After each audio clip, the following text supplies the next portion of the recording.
Hi, I'm Sophia, a 28-year-old new mom, learning to handle the wonderful but tough world of motherhood. The first few days at home with my newborn son were a mix of happiness and exhaustion, even though he brought so much joy into our lives. Recovering from childbirth was harder than I thought. The house was always messy, with laundry piling up and dishes not getting cleaned. One afternoon, as I was trying to calm my crying baby, the doorbell rang. It was Linda, my mother-in-law, dropping by without warning. She looked around the cluttered living room, her face showing both worry and a bit of disapproval. "I thought I'd check in and see how you're doing, dear," Linda said, stepping over a baby toy. "Tom mentioned you might need some help." "Thanks, Linda. Things are a bit crazy, but we're managing," I said, trying to hide the stress in my voice. Linda walked into the kitchen, and the sound of dirty dishes seemed louder than ever. "It looks like you need more than just a little help," she said sharply. "This place is a mess. Is this how you plan to raise my grandson?" Her words hurt, and I felt even more overwhelmed. "I'm doing the best I can," I replied, holding my son closer. Linda let out a long sigh. "Sophia, being a mom is about setting priorities, and right now, it looks like you're not prioritizing anything." I was about to say something when Tom, my husband, walked in. Seeing the tension, he quickly tried to calm things down. "Mom, Sophia is doing a great job. It's been hard since the baby hasn't been sleeping well." But instead of calming down, Linda turned to Tom. "You need to help her understand what's important. It's not just about cleaning, it's about being responsible. She's not meeting the family's expectations." Tom looked at me, then back at his mom, unsure what to do. "Mom, please, can we not do this right now? Sophia is still recovering." "But this is the time to teach her," Linda said, raising her voice. "If she learns now, she'll handle things better later. You can't go easy on her, Tom." Tom hesitated, then said, "Maybe you're right, Mom. Maybe Sophia does need to learn the hard way." The words sounded strange as he said them. "Exactly," Linda agreed, gently pushing Tom toward me. "Show her that this kind of behavior isn't okay." I barely had time to react before Tom's hand hit my cheek. The sound echoed in the room, marking a terrible line that had been crossed. I held our son close, his cries blending with the rapid beating of my heart. "Tom, what are you doing?" I managed to say through my tears. The pain from the slap was nothing compared to the feeling of betrayal. "This is for your own good, Sophia. You need to learn," Tom said, his voice empty, avoiding my gaze. The room went quiet except for my baby's soft whimpers. Tom looked at me with a mix of frustration and embarrassment, while Linda stood firm, her expression unreadable but unyielding. What started as a casual visit had turned into a harsh critique of my parenting and my worth. As Linda prepared to leave, she whispered something to Tom at the door. I couldn't hear it all, but her tone and Tom's worried look told me it wasn't supportive. That night, as I rocked my son to sleep, I couldn't shake the feeling of dread. What should have felt like a supportive family now felt like a trial, and I was the one on trial. As I cared for my son and felt the sting on my cheek, I started to think clearly amid the chaos. I needed a plan, a way out, not just for my safety, but for my little boy's well-being. The house that had once felt like home now felt like a trap set by the very people who were supposed to love us. After Tom slapped me, influenced by Linda, I couldn't stand the thought of sleeping next to him. I took my baby and went to the nursery, which had been a safe space for the past few weeks. As I rocked my son back to sleep, the day's events replayed in my mind, sharpening the pain and betrayal. The next morning, while Tom was at work and Linda was presumably busy, I made a call. Jessica answered on the second ring. "Jess, it's me. I need the help you offered," I said, my voice trembling but determined. "Say no more, Sophia. I'll come by today with my truck. We can store your things at my place until you decide what to do," Jessica replied, her voice strong and reassuring. The plan was simple, but risky. I would pack as much as I could during the day, focusing on what my son and I really needed. Jessica was going to help me move everything to her place in the evening. We decided it was best to leave before Tom came home from work, knowing he might try to sway me with apologies or that Linda's influence might take over again. As I packed, every outfit and baby toy felt heavy with memories and what-ifs, but the memory of Tom's slap and the look in Linda's eyes reminded me that staying was not an option. By late afternoon, most of our things were boxed up and hidden in the garage. Jessica arrived just as the sun began to set, her presence a light of hope on one of the darkest days of my life. "Ready?" she asked, taking in the scene of our life reduced to boxes and bags. "As ready as I'll ever be," I replied, holding my son a bit tighter. We worked quickly, loading the truck with the speed and teamwork of a well-oiled machine. The nursery, my safe space, was the last room I cleared. I took a moment there to say a silent goodbye to the life I had hoped to build with Tom.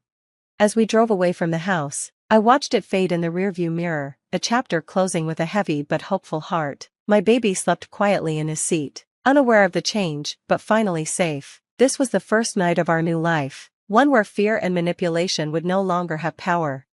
At Jessica's place, my resolve grew stronger. The peace and support I found there were a sharp contrast to the tense atmosphere of my own home. In this safe space, I began to plan how to expose Tom and Linda for who they really were. My goal was not just to escape, but to ensure they couldn't twist the story to their advantage or hurt anyone else. I started by reaching out to family and friends under the pretense of catching up.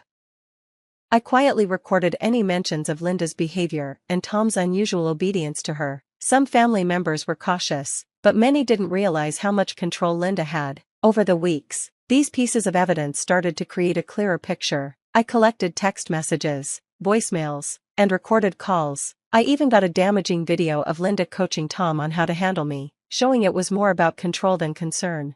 With everything in place, I chose the location for the confrontation, a family gathering at Tom's sister's anniversary party. It was a neutral place with enough family members present, some of whom had privately expressed their discomfort with Linda's control. On the day of the gathering, I was extremely nervous. I arrived with Jessica, who agreed to support me. The greetings were polite but lacking warmth. The tension about Tom and Linda's recent issues was felt by even the most distant relatives. After the initial small talk, I stood up, my hands shaking but my voice steady. "I have something important to share with all of you today," I began. Every eye in the room turned toward me. "It's about Tom and his mother, Linda, and how their actions have affected me, my son, and the whole family." Tom looked shocked and scared. "Sophia, let's not do this here," he tried to interrupt, but I pressed on, pulling out my phone. "This isn't just a family issue," I said, connecting my phone to the Bluetooth speaker. The room went quiet as the recordings played, Linda's harsh orders and Tom's hesitant agreements about correcting my behavior. The reactions ranged from shock to disgust. Tom's aunt, who had always liked me, looked especially betrayed. "Is this true, Linda? Were you forcing Tom to do these things?" Linda's face turned to a mask of anger and panic. "These are just taken out of context." She tried to deflect, but then Tom's cousin, who had been quiet until now, stood up. "No, they aren't. We've seen signs of this for years. We just didn't want to believe it." The confrontation changed everything. Relatives began sharing their own experiences, slowly revealing how Linda had manipulated the family under the guise of concern. Tom sat there, pale and silent, finally realizing the web his mother had spun around him. As the family meeting turned into a heated discussion about Linda's control, I felt a huge weight lift off my shoulders. The truth was out, and not just for me. Everyone who had been affected by Linda's toxic influence could now see it.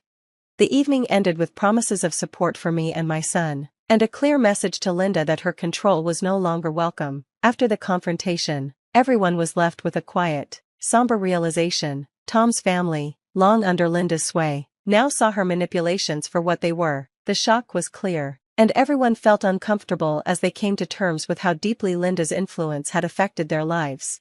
For me, the decision to leave Tom was painful but necessary. As the family gathering came to an end, the finality of my choice became real. I gathered my son, who was blissfully unaware of the turmoil, and with one last look at the family home, I stepped into the unknown. Tom watched us go, sorrow and resignation in his eyes. His voice, once so familiar, seemed distant as he whispered a quiet goodbye. Linda, on the other hand, faced a much harsher reality. The family she had controlled for so long now turned their backs on her. Each member felt betrayed and had to face the trust they had misplaced. Linda was blamed for tearing the family apart, and her attempts to regain control were ignored. The evidence and the testimonies shared at the gathering were too powerful to dismiss. In the weeks that followed, Tom tried to reach out. His messages were a mix of apologies, pleas for forgiveness, and promises to change, but the memory of him raising his hand against me was too strong to forget. The echo of Tom's mother's influence in his actions created barriers too big to overcome. The trust was broken, and with it, the foundation of our marriage. I found refuge in a small apartment, far from the neighborhood I once called home, a place where no one knew my story. Jessica remained my rock, helping me through this new phase of life. My days became focused on simple routines, caring for my son and rebuilding a safe world away from the shadows of the past. Healing was slow and often painful. Some days, the weight of everything felt too much to bear, but the freedom to make choices without fear of manipulation or abuse pushed me forward. I went to therapy, joined support groups for single mothers, and slowly, the broken pieces of my old self came together into someone stronger and more resilient. My son's laughter became my anchor. Each milestone he reached was a bright moment, guiding me forward. As he grew, so did my confidence in the future, one that I was now shaping on my own terms.